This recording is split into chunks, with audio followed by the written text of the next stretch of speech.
Dhaggeeffattootaa fi hordoftoota keenya kabajamoo kun hordofaa jirta Oromiyaa Dijiitaal Miidiyaa qophii addaati. Qophii addaa teennadhaa tana kan qabadhee isinii dhiyaadhe ani qindeessaa fi hundeessaa Oromiyaa Dijiitaal Miidiyaa Adam Jaalatuu Faddooti. Akkuma beekamu yeroo garagaraatti Oromiyaa Dijiitaal Miidiyaanii mata dureewwan garagaraa irratti yaada dhuunfaa fi yaada akkasumas yaada namoota hayyoota Oromoo fi namoota garagaraa qabateeti kan isinii dhiyaatu.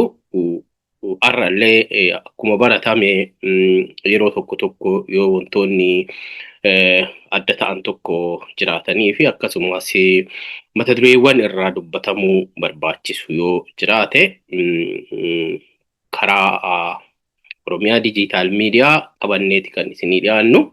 Maarree wanti nu qabannee Oromiyaa Dijiitaal Miidiyaa irratti isinii dhiyaannu akka namoota biras ga'anii yaada ijaaraas ta'e yaada qeeqaa horatanii wantoonni nu irraa dubbannu akka furmaata argatanii fi isinillee qooda keessan viidiyoo yookaan yaada nu asii dubbannu kana sheer godhuuni qooduuni namoota biraan nu gahaa. Akkasumas namoonni hanga har'aatitti Oromiyaa Dijiitaal Miidiyaa sabskiraayib gootanii nutti michoomtanii hin jirre yookaan maamila keenya taatanii hin jirre iddoo sabskiraayib jedhu tuquuni michuu nu ta'a. Akkasumas sheer godhuuni namoonni biraa arganii akka maamila yookaan michuu nuuf ta'anii michuu nutti horaa isiniin jechuu barbaada jechuudha.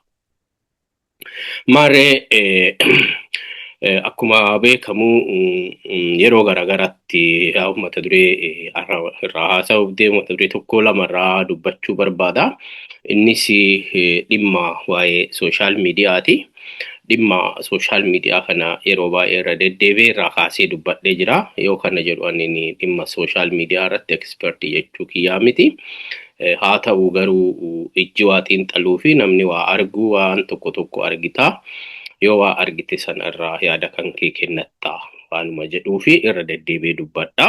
Haa ta'u maalii fi waa'ee dhimma sooshaal miidiyaa kana wanti yeroo baay'ee rakakkaasee irra deddeebi'ee kaasuu fi wanti lolli karaa sooshaal miidiyaa labsamu kamuu dhaabbanni dafeen dhaabatu yoo dhaabbate illee immoo qaama tokko tokko miidhee qaama lamaanis miidhuu danda'a. Qaama gar tokko miidhee yookaan qaama karaa sooshaal miidiyaatiin olola walirraan oofanii lamaanuu yeroo itti miidhu jiraachuu mala. Kanaaf yeroo baay'ee itti fayyadamiinsa sooshaal miidiyaa maal fakkaata waan jedhu irraa dubbachuu fi yeroo baay'ee dirqama jechuudha. Isa kana wal qabatee maaliif waa'ee sooshaal miidiyaa irraa dubbachuu na barbaachise yoo jedhee dubbadhe dhugumatti wantoonni torbee lamaan kana torbee tokko lama baay'ee waan nama jibbisiisa. Ilmaan haadha tokko ilmaan abbaa tokko jidduutti ijoollee gama tiktokiin jiranii fi akkasumas yuutuubii gubbatti namoota hedduu kan walirra duulan arga karaa sooshaal miidiyaa kana. Inni kun maaf barbaachiseedha yaadni kiyya jechuudha. Maaliif akkuma beekamu Oromoon kutaalee hedduu qabna. Akkasumas Oromoon amantaa hedduu qabna. Amantaa mataa keenya amantaan kan dhuunfaati. Haa ta'u garuu kana dura amantaan walirratti duulama.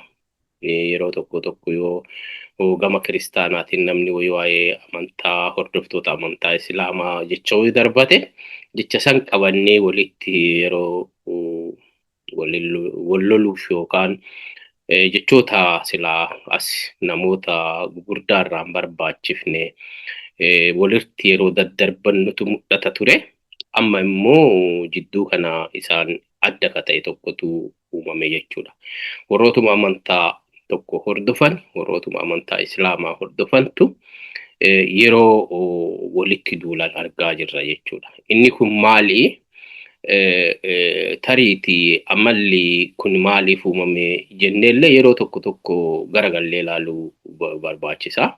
Innis maali yoo jennee warroonni tiktokii kana gubbaa jiru namoonni hedduu kan followerii qabanis kan followeriin isaanii baay'ee guddatani warroota waan sila barsiisoo ta'anii fi warroota waan jajjabaa waan mishaa waan saba fayyadaa dalagan oduu hin ta'ini warroota nama arrabsan warroota oduu sobaa dabarsan fi warroota argitee olola biyyaaf biyya irratti oofan sabaaf sabarra oofan maatii fi maatii jidduu oofantuyyuu folooyerii hedduu nama baay'eetu isaan hordofa jechuudha.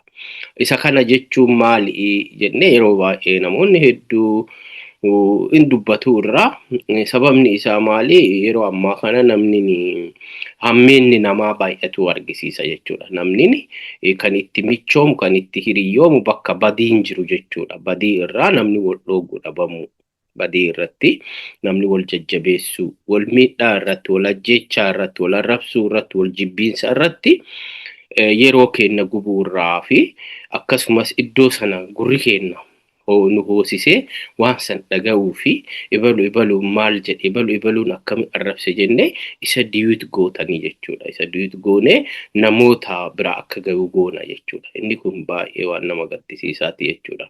Haga kun immoo maal uuma namni tokko yoo fakkeenyaaf manni tokko gubataa yoo jiraate mana sanaa yoo bishaan ittiin buufne yookaan waan dhaamsaa wayii ittiin goone waan sana yoo walitti tunne ni baay'ee moori gubachaa deema jechuudha.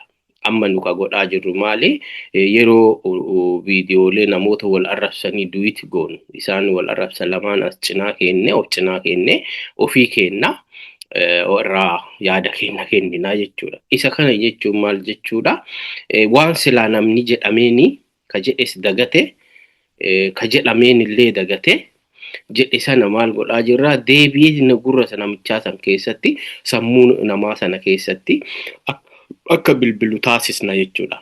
Kun maali sammuu nama sanaa miine namichi sun gara riveenjitti akka deemu taasisuu jechuudha.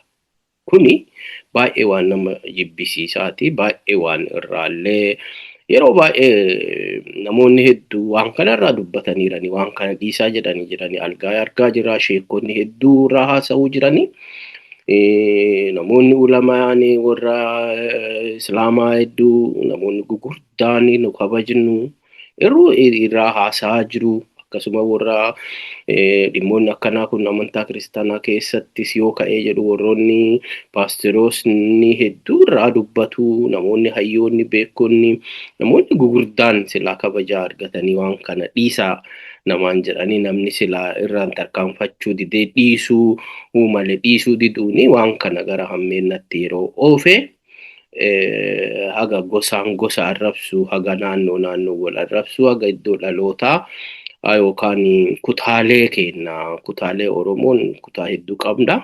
Kutaalee garaagaraa keessatti irraa ati ilma kutaa kanarraa dhufe ilmi kutaa akkanaa warri kutaa akkanaa jedhamee yeroo walitti qabamne nuun achi keessa hin jiraanne maqaa ilmaan sikkoo mandootiin maqaa namni ilmaa sikkoo keessaa sikkoo mandoo keessaa namni tokko badii hojjeteef hundi keenya mooyyee tokkotti gadi guuramne achitti yeroo tumamnu utu jira.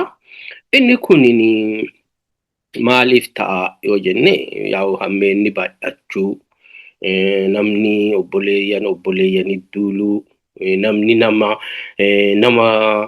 kaleeja isaa walii oole wallaaluu waan namni argitee gaarii hojjetu gaarii sana ijaallalanii arguu dhabuu kan irraa kaka'e namoonni gara diinummaatti deemu jechuudha. Diinummaan eessayyuu nama hin geessu diinummaan nama balleessaa diinummaan abbaa waan hojjetaa jiru sanillee hin balleessaa namoota immoo naannoo sana jiranis namoota silaa sababa nama lamaan wal dhabee fi akkuma yoo arbi lamaan wal lolu margi jidduutti miidhama jedhan sana namoonni silaa fayyadamuu ta'uu qabanii yoo namoonni lamaan namoonni biraa wal hubannoo dhabaanii walitti duulanii namoota cinaatti jiranitu miidhama jechuudha. Isa kana hambisuun dirqama nurraa waan ta'u yeroo baay'ee deddeebinee haasofna miidhamni sabaa waan diqqaa miti waan guddaadha. Maaliif yeroo tokko namoonni yoo haasa'an maaliif wal qabsiisuu siyaasaadha. Siyaasaan amma mootummaa deeggaruu fi mootummaa deeggaruu dhabuu wantoota amma akka maqaa namaa dha'ullee hin barbaadu wantoota akka amma galgala kan argaa jira nagaan bu'uuf akka deemaa jiru nagaanis akka wal araarri dhufuuf deemu maaliif durallee tivoozotu barbaadame tivoozoon hojjetame dhumatee yaa namni jidduu kanatti kan hubannoo dhabu immoo gara arrabaatti deeme kan kuuwwan warroonni wal dhaban immoo yeroo deebi'aniiti walii dhiisanii afoonnaalillaa waliin jedhan argaa jirra. Inni kun baratamuu qaballe namni maal wal dhaba jechuu hin danda'u namni namaa miti meeshaan lamaan wal bira jirullee walitti bu'aa garuu haa ta'u garuu bifa hagana guddaa ta'e kanaan darbanii haadha wal arrabsu darbanii gosa wal arrabsu darbanii iddoo dhalootaatiin walitti duuluun barbaachisaa miti jedhaa jirra. Inni kun hafuu qabaa yaada akkanaa kanarraa yeroo baay'ee namoonni hedduu osoo waan kanarratti jabinnaan of afuufillee hojjetame maaliif namni maaliif bakka hamatti heddummata. Durii akka beenutti naannoon raqni itti baay'atutti maaltu heddummataa rumichaa warroota kunuu waan shamaa nyaatan kanatu baay'ata iddoo akkasii sanatti jechuudha. Iddoo qulqulluu waan akka rumichaa hin argitu iddoo sanitti jechuudha. Kanaaf wantoonni akkanaa kunniin oduu diqqaatee yaada jedhu qaba. Inni kun immoo keessattuyyuu hammeenni waan kana kan ta'ee fi dhimmichi kun sooshaal miidiyaa ariifataa keessattuyyuu sooshaal miidiyaawwan gosa hedduutu jiru. Sooshaal miidiyaa saffisaan namoota bira ga'an viidiyoo gabaaboo hojjetuuni fi jecha namni jedhe gugurdaa babbareedaa jechoota ijaaroo keessaa hambisanii jecha bareedduu kappikat godhanii yeroo isaan godhanii godhuun tiktookiin sadarkaa tokkoffaarra jira. Kanaan namoonni baay'een saffisaan bakka hunda ga'ee hammeenni kun jabaata jechuudha. Hammeenna kana hambisuuf immoo maal godhuu qaba? Namni hubannoo ofitti deebuu qaba. Namni immoo safuu kalee keessa dhalannee guddanne safuu saba keenyaa safuu Oromoo ilaallachuu qabna. Siyaasaan kamuyyuu abbaan kamuu siyaasaa kamuu deeggaruu danda'a. Rakkooleen amma wanta kanaa wal qabatee dhufee mootummaan dadhabuu mootummaan immoo biyya keessatti mootummaan Dr. Abiyyi ministeera Itoophiyaa yeroo ammaa kana warroota kaadiree bilchina hin qabneen baay'atu irraa ati jedhee yaada. Maaliifi mootummaan akka mootummaatti aktii godhuu osoo qabaayitu mootummaan dimokiraasii wal keessa deemanii harka wal cabbaxuun harka wal fuudhuun dirree misoomaa dhaqanii ilaaluun taa'anii waliin mari'achuun waan gaarii ta'eetu mootuu jiru. Warroonni immoo achitti amma mootummicha san dhaadessanii faarsanii bulanillee hin jedhaa namoonni tokko adeellee yeroo tokko faarsee jechuun baarsee bulaa jechuun danda'a.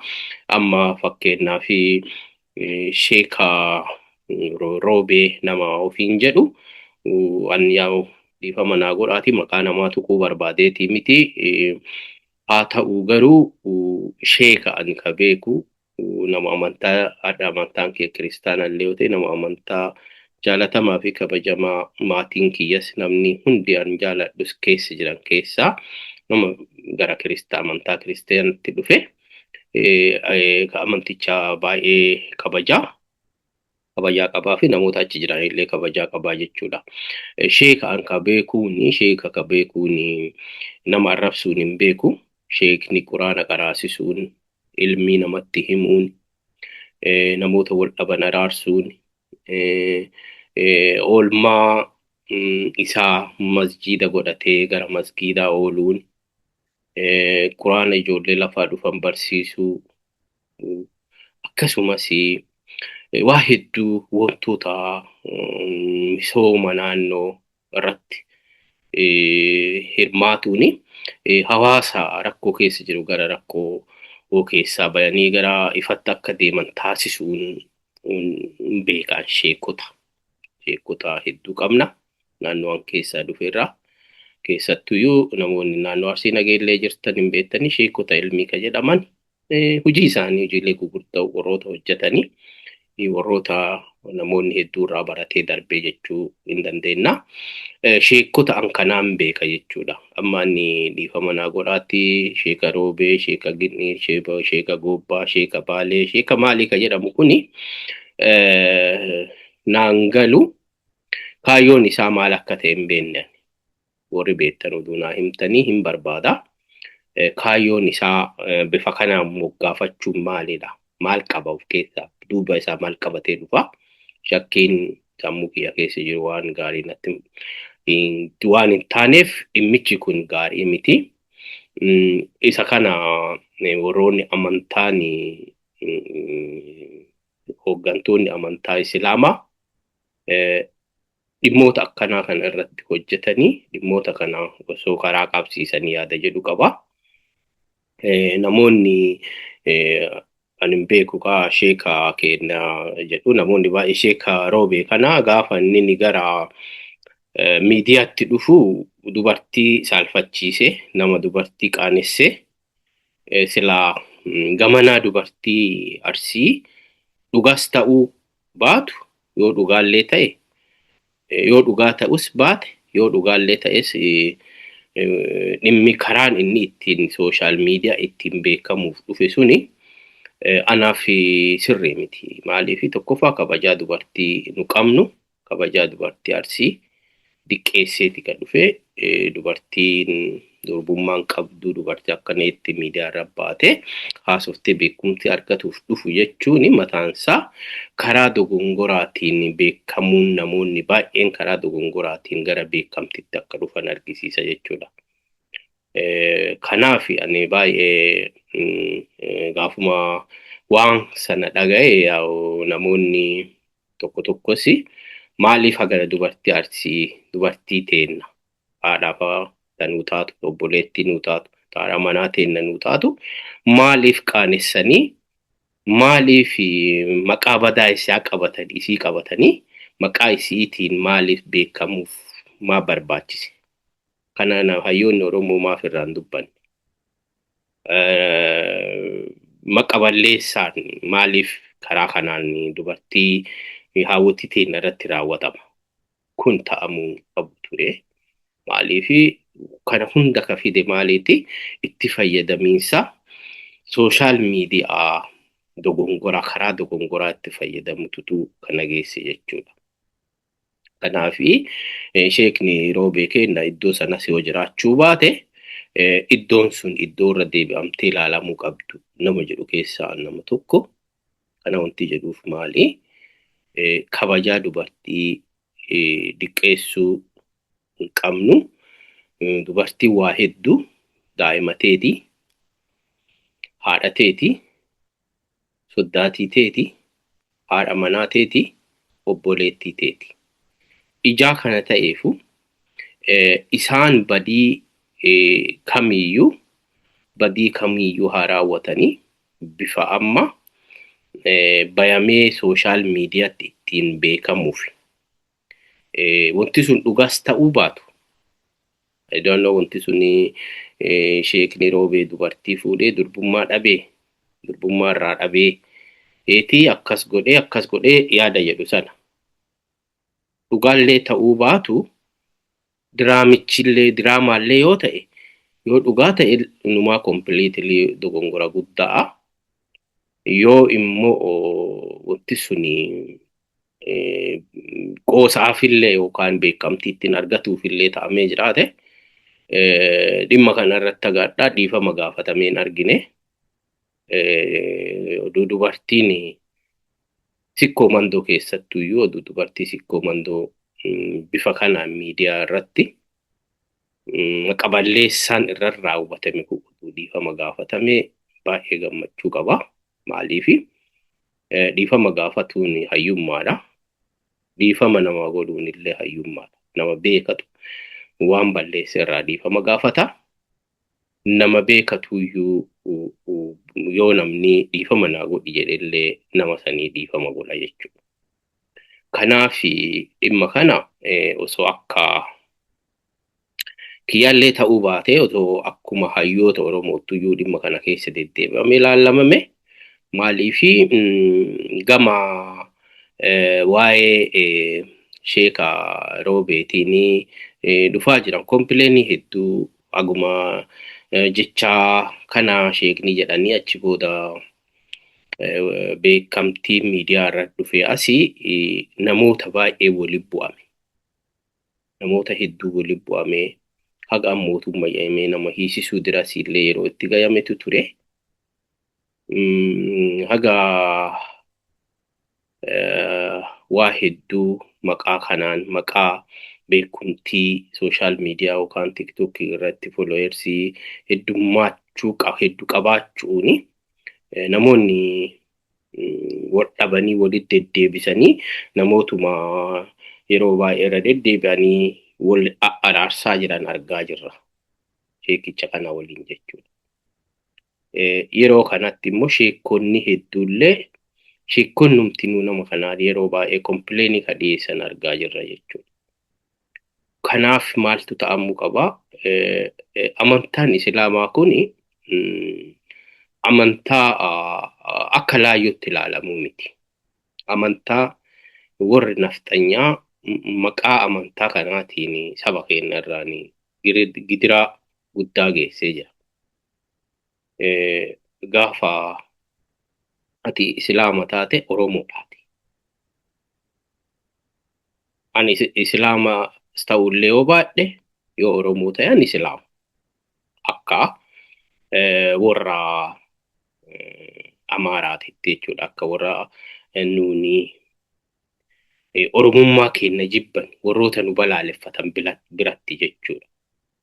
Kanaafi warroonni akka laayyootti laaltan for example namoota tokko eenyummaan kiristaana ta'eef yeroo Oromummaan Islaamaa yoo namni tokko amantaan kan dhuunfaati abbaa waan fedhee filatee gara fedhetti jechuun kun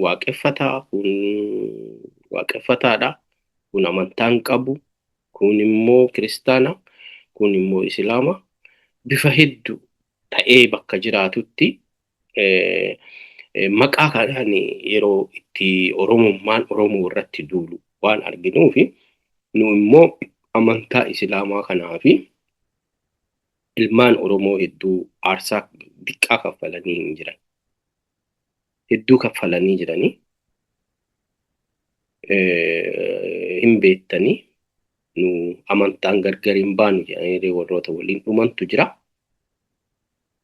Kiristaanni hafuuf bakka turetti Islaamni haa dhumu jee kiristaanni biraan hafne wal faana yeroo itti miidhame qaba. Sababaan sunini sababaa hedduu qaba. Namoonni siyaasicha beektanii hedduu hubannoo qabaachuu dandeettanii jechuudha. Wanti ana haasaa jiru kun isinii galuu danda'a jechuudha. Nu amma waa'ee kiristaana taanee waa'ee Islaamaa yoo dubbannu namoota dunuunfataniituma kiristaanummaa keenya waan jennee waa'ee jibbiinsa amantichaa Islaamaa waan qabnu warroota itti fakkaatantu jiraachuu mala. Isaa miti kaayyoon keenya guddaan. Namni hin dogongoraa hin dogongora. Sheekonni dogoggoru dogongoru. Eessonni hin dogongoru hin dogongoru. Namoonni immoo dogongora isaarraa deebi'uuni.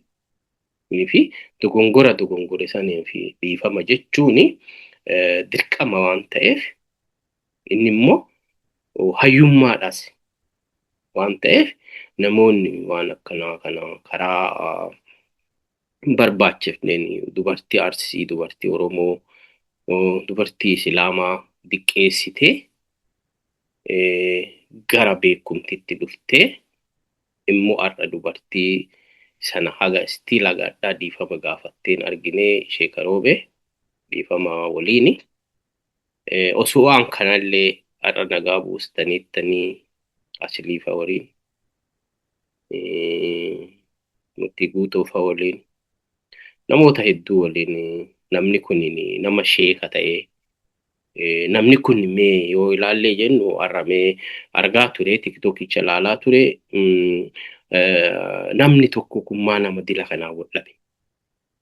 eenyutu dogongoraadha. Namni nama tokko waliin bu'uu danda'a.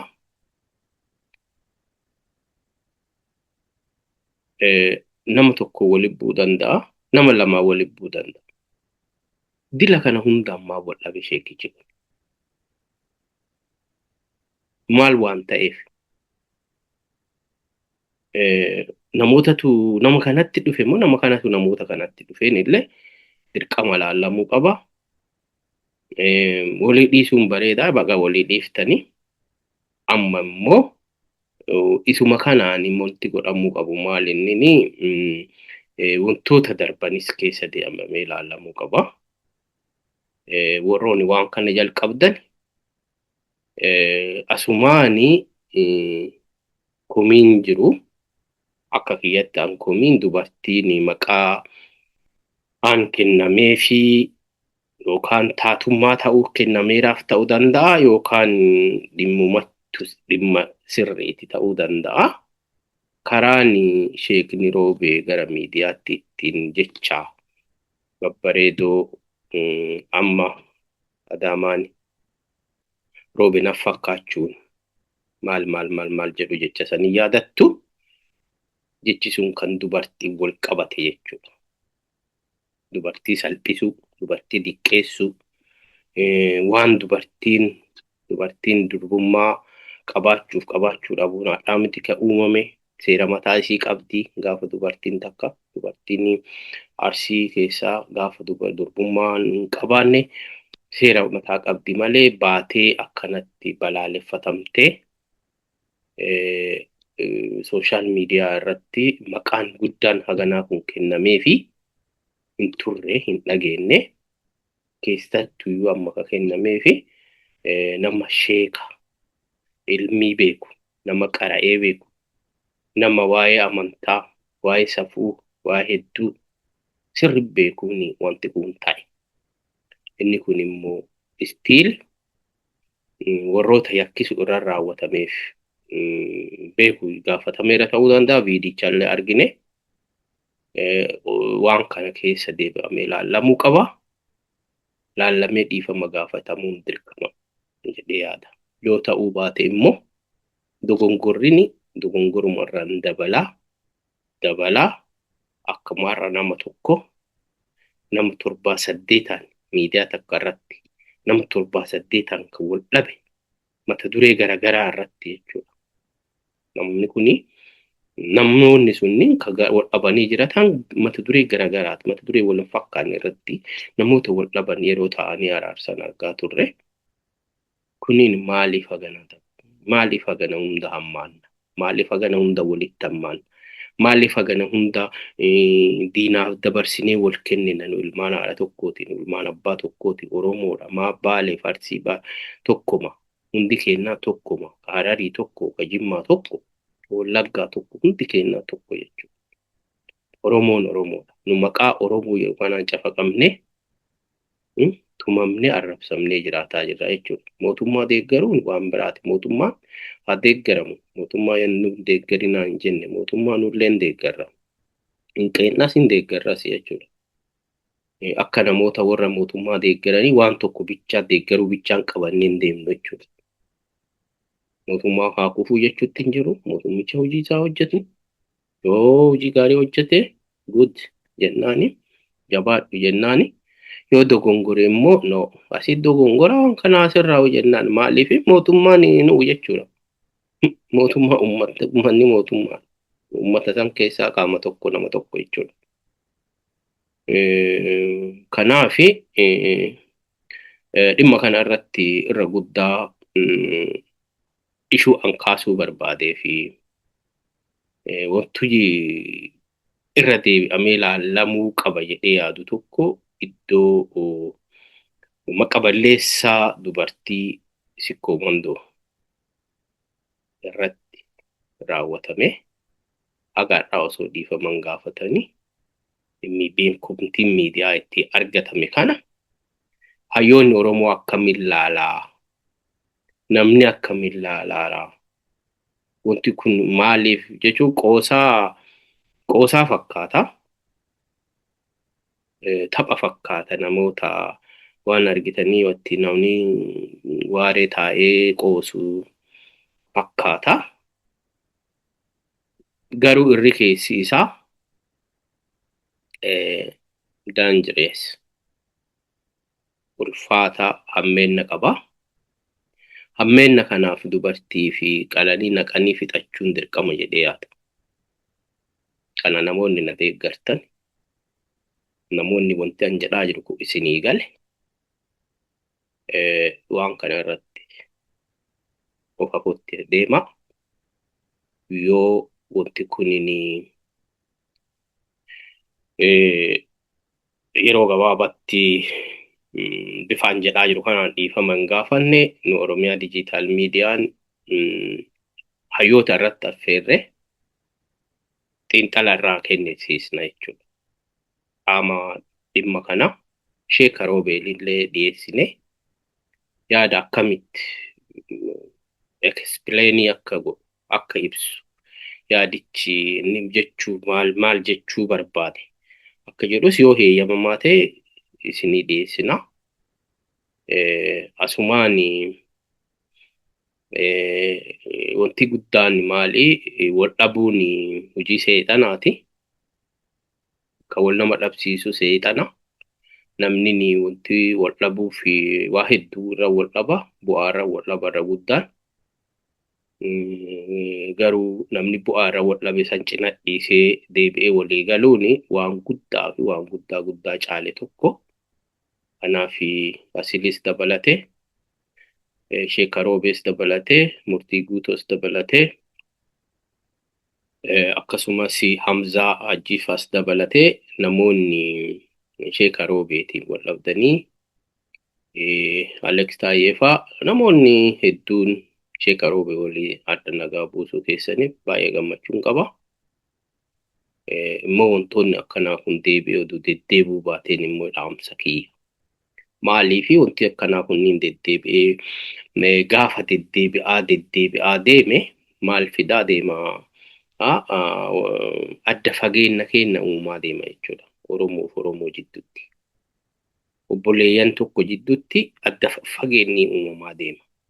Isa kana dogongorri waan xiqqaarraa jalqaba. Dogongorri gaafa iddoo xiqqoo jalqabee dogongorri sun yeroo sanatti bakka jalqabe sanitti yoo hin hiikamini gara hammeennaatti deema jechuudha. Kana kuma beekamu namoonni hedduu kana maatii isaa keessatti illee hin beeka. Dogongorri xiqqoon jalqabe haga maatii diigutti deema. Haga maatiin adda fagaatee maatiin maatummaa isaatii wal dagatee wal kakatee adda deemutu jira jechuudha. Kana hedduun keenya hin beekna. Warroonni nurra ga'ellee hin jira. Warroonni isinirra ga'ellee hin jirtanii hedduu jechuudha. Dogongorri xiqqoon yeroon furamuu dhabuun gatii guddaa nama kaffalchiisa jechuudha. Kanaaf dogongora kana waan uumame guyyaa 2-3 kana keessan torbaan tokko keessa furuun keessan baay'een tokko na gammachiise. Maaliifi nama kamiinuu nama wal dhabuu miti. Seexanan miti. Yeroo baay'ee namni maa wal dhaban jedhu namni yoo wal dhabe immoo waa irraa wal dhabe sana wanti wal nama dhabsiisu akkuma jenne bu'aadha jenne. Bu'aa saniif erga wal dhabee booda bu'aa isaa sana madaalee namaan walii galuun dirqama waan ta'eef gara bu'aa isaa sana cina dhiisee jireenya filatee nama waliin jiraachuu filatee waan walii galteetti dhufa jechuudha. Kanaaf wantoonni akkanaa kun uumamanii daftanii fixxanii daftanii furtanii kanaaf galatooma ulfaadhaa yeroo baay'ee isin jechuu barbaada.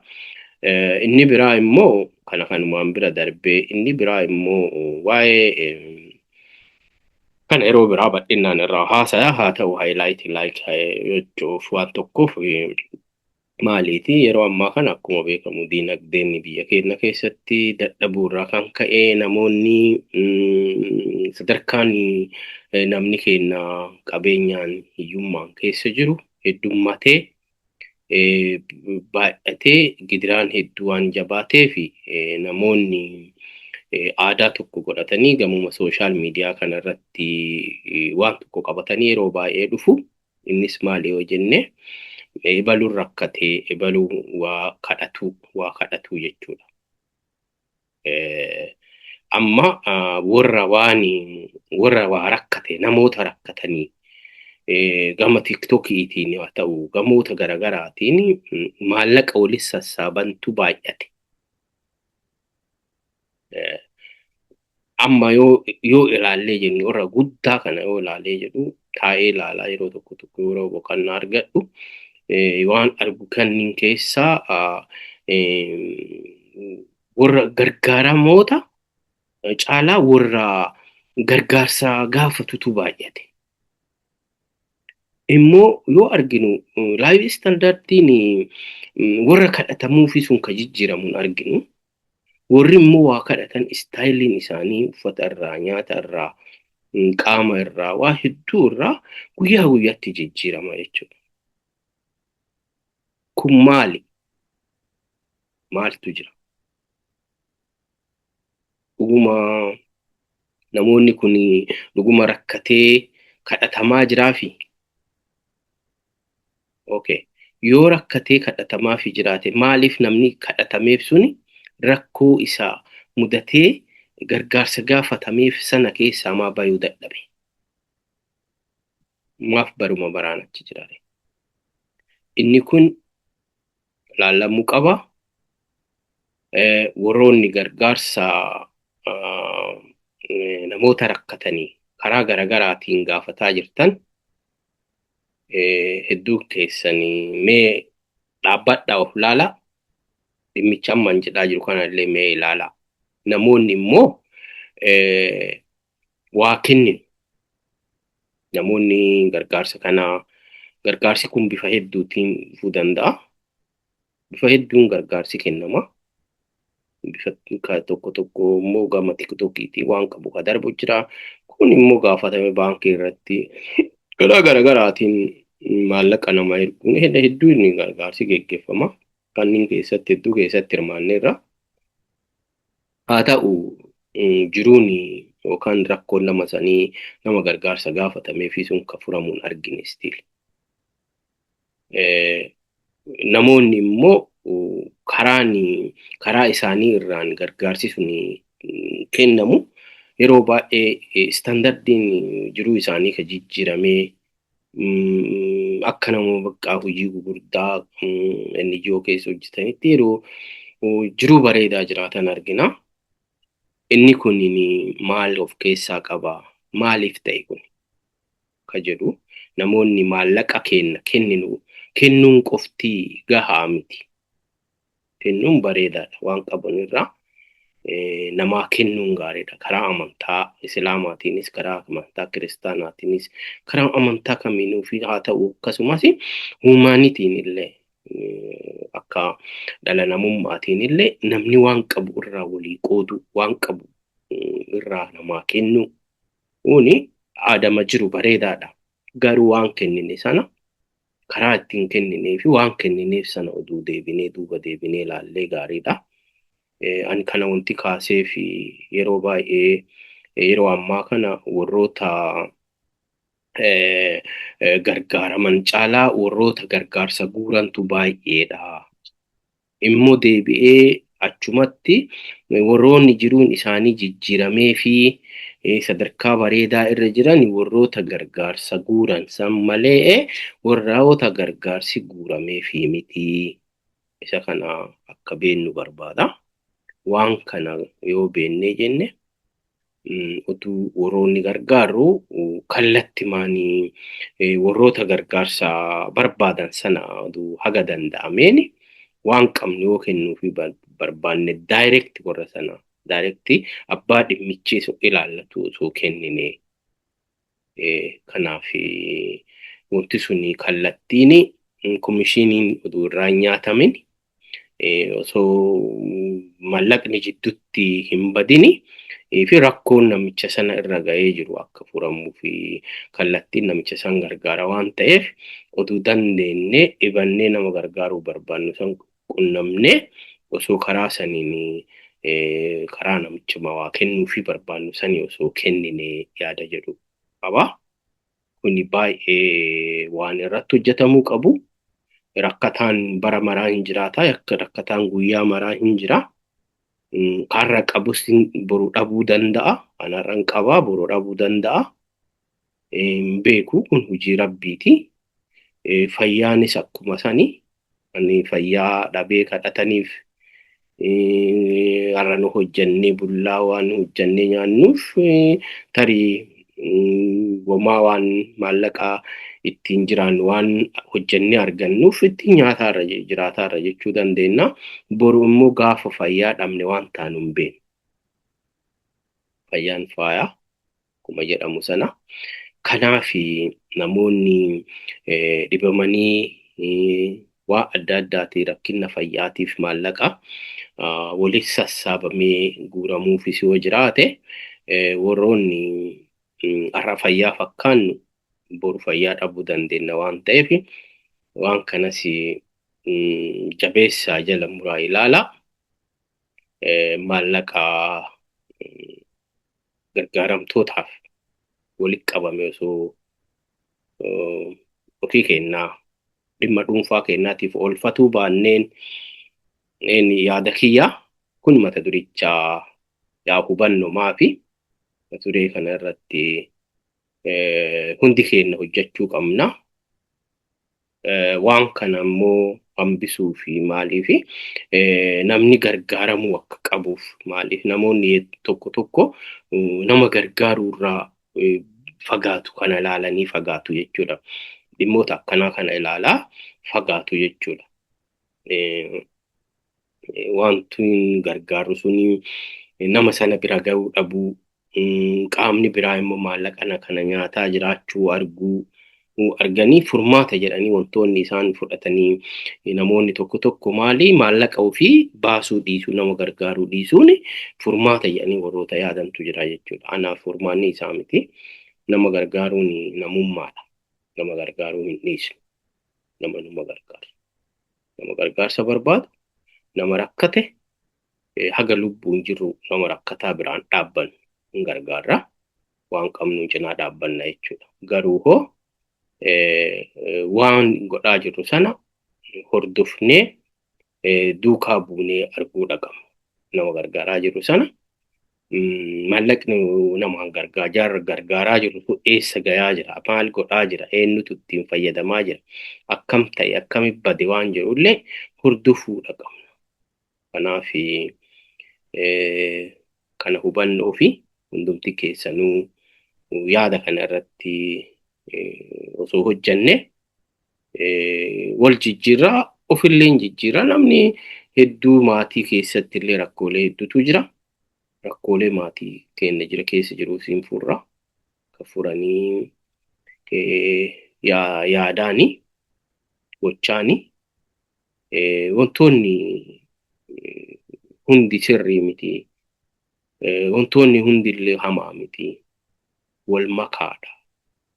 Garuu hoo waan hunda gaarbeejii tokko darbuu haa dhiifnu. Kanaaf lahu folchaa dhaggeeffattootaa fi hordoftoota keenya kabajamoo kun hordofaa jirtan Oromiyaa Digital Media qophii addaati.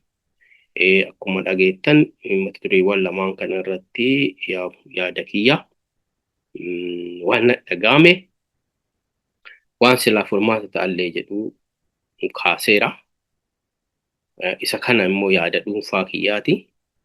Namni immoo dhimma kana akka dubbadhee waan kanarraa haasa'u na godhee tokkollee hin jiru ofii kiyyaatirraa ka haasa'e.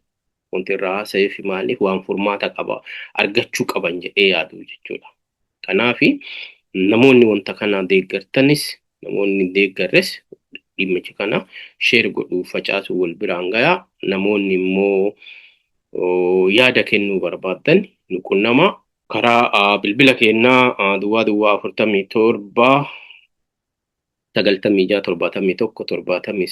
79 bilbiluun karaa waatsaappis teelegiraamis daayirektii illee akkasuma weebsaayitii keenya oromiyaa dijiitaal miidiyaa.com qunnamuu hin dandeettu.